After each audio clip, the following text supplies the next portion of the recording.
Hello mga bata, kamusta kayo? Okay pa ba kayo? Ako nga pala si Professor Armita mula sa pangkat 5 at ngayon tatalakayin natin kung ano nga ba ang peers. Changing peer relationships and adapting to peer pressure. Hindi, yun na. Talaga? Hindi na katawad eh. Eh di wag.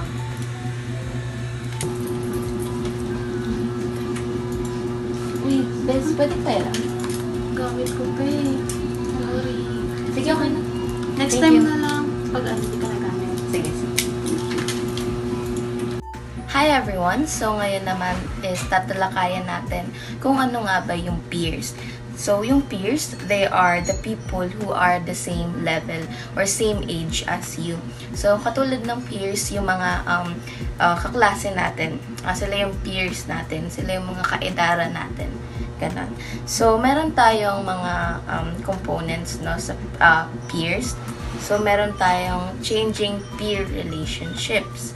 Ngayon, may ibibigay kaming example. And yung example na yan, makikita nyo doon na kung paano mag-handle yung isang tao na napapaligiran siya ng kanyang peers. No?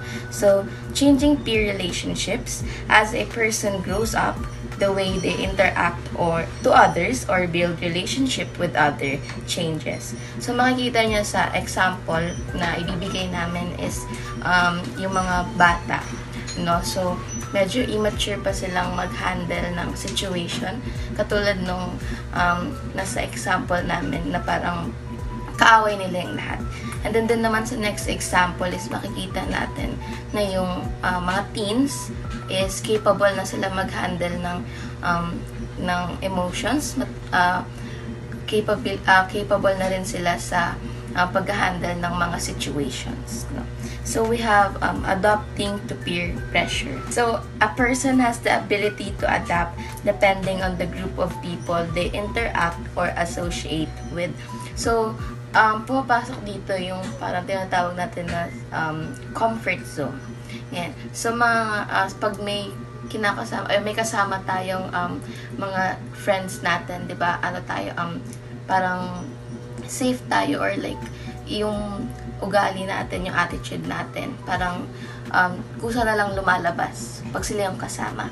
Pero kapag nandun ka sa isang group of people na medyo formal, na kumbaga parang meeting, ganyan, inaayon mo yung sarili mo, no? So, ayun, natututo ka or marunong ka na iayon yung ugali mo according sa peers, mga tao na sasamahan mo or pakikisamahan mo. Positive and negative peer pressure and friendship dynamics. Pasok na ako, te. Riley, cutting na tayo. Ayoko, madami pa akong gagawin. Sige na, wala yan. Madami pa akong gagawin kayo. Wala yan. Magagalit si Ma'am Pe. Oo, ano na ito? Kamusta grade mo? Okay lang Tumaas naman? Yes. Buti nga nakahabol ako may honor ako. Kasi yari ako sa mama ko, Pe. Wait lang, diba parang ka tayo? Tahimik ka, Be. Kasi nape-pressure ako eh. Yung grade Bakit? ko. Ano ba ang grade mo? Mababa. So parang Philippine, hindi ako Ayos lang yan, bawi ka lang sa susunod, girl. Di ba? Yes. Gawa-gawa. Tignan mo siya. Mukha siyang tuklong dahil. So, sa positive and negative peer pressure naman po, ito po ay ang impluwensya ng mga taong nakakasama o nakakahalubilo po natin. So, sa positive peer pressure po is makikita natin na dun po sa role playing namin, makikita nyo po na concerned po yung kaibigan niya sa kanya at willing po silang palakasin yung loob at tulungan po para po masipagan pa nung kaibigan nila yung pag-aaral para rin po tumaas pa yung grades niya. And doon naman sa negative peer pressure naman po is yun nga po, niyaya po siya mag-cutting ng mga kaibigan niya, which is ito nga po is maling gawain po, and hindi rin po ito dapat natin ginagawa. So, sa friendship dynamics naman po, ito po yung mga teenagers na may possible na magkaroon ng mga konting kaibigan, pero po malalim po yung ugnayan nila. Parang mas trusted po nila.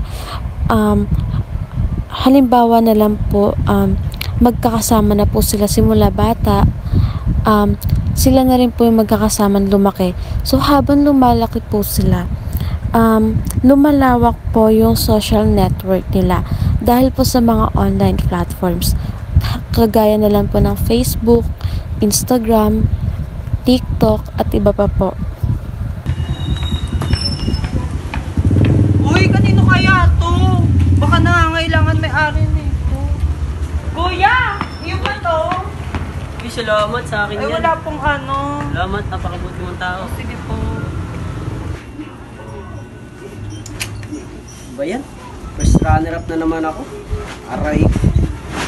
Pero ayos lang yan. Babawi na lang ako sa susunod. Baka hindi ko pa oras ngayon. Becoming a responsible adolescent and capable. Make good choice. Being responsible and making decision. View difficulties as challenges. Adolescents may face various challenges. So dito po, pinapakita po dito kung paano tayo magiging isang maayos na paglaki po. Tas dito din po is tinuturuan tayo kung paano tayo magiging responsible sa mga bagay na ginagawa natin sa buhay. And dito din po is tinuturuan tayo kung paano harapin yung mga malalaking problema o hamon sa buhay. Kasi minsan yung mga problema na yun is nagiging lesson natin siya. Kasi hindi porket nag-aaral tayo, yun na lang yung pinag-aaralan natin. Minsan yung mga problem na dumadating sa buhay natin is mas yung pa yung nagtuturo sa atin kung ano yung gagawin nating tama. So, sa ginawa po naming roleplay, which is yung pagpulot po ng pera ni Den, is doon po binalik niya po yun. So, doon po pinapakita yung pagiging honest po niya, na hindi niya po binulsa yung pera na yun at binalik niya po sa may-ari. Tapos yung isa naman po, which is yung nag-chess si Jufer, doon po is natalo po siya sa championship. Tapos hindi po siya naging rude doon sa kalaban niya, which is tawag dito, naging marespeto po siya doon sa kalaban niya, tapos tinanggap niya po yung pagkatalo niya, pero nagsabi po siyang bawawi po siya sa susunod. Yun lang po yung sa part ko. Thank you. So, ngayon po is tatalakayin natin yung 8 simple rules which could help teenagers become a responsible adolescent prepared for adult life. Number 1 po is yung focus on your studies. Syempre po, kailangan po natin mag-aral na mabuti para sa future course natin na pwede tayong makakuha ng magandang trabaho or what. Tapos, sa number 2 po is yung healthy body and mind. Kasi po, syempre, preparing for adult life na po tayo. So, prone na rin po yung katawan natin ng iba't ibang sakit. And yung sa number 3 po is yung good communication and relation. So, kailangan po natin yun kasi syempre tumatanda na po tayo, makakasalamuha na po tayo ng iba't ibang tao. Kaya kailangan din po natin maging marespeto sa kanila, tulad na lang din po ng pagrespeto nila sa atin. So, yung number 4 naman po is yung think a lot before doing something. Kasi po, syempre, baka invalidate natin yung ibang tao sa mga gagawin natin or sasabihin natin masama sa kanila. Yun lang po. Number 5, choose to do the right thing. Piliin na gawin ang tama. Lagi nating piliin na gawin ang tama dahil ito ay isang magandang halimbawa para sa mga bata. At ito din ay nagpapakita ng pagrespeto sa ating mga nakakasalamuha. Gawin ang iyong makakaya upang labanan ang mga tukso. Tanggapin at pahalagaan natin ang ating sarili. Number 7, respeto sa sarili.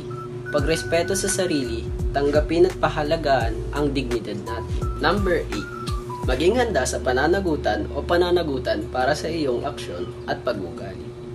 Kailangan natin tanggapin na lahat tayo ay may pananagutan na hindi matatakasan at kailangan natin itong panagutan.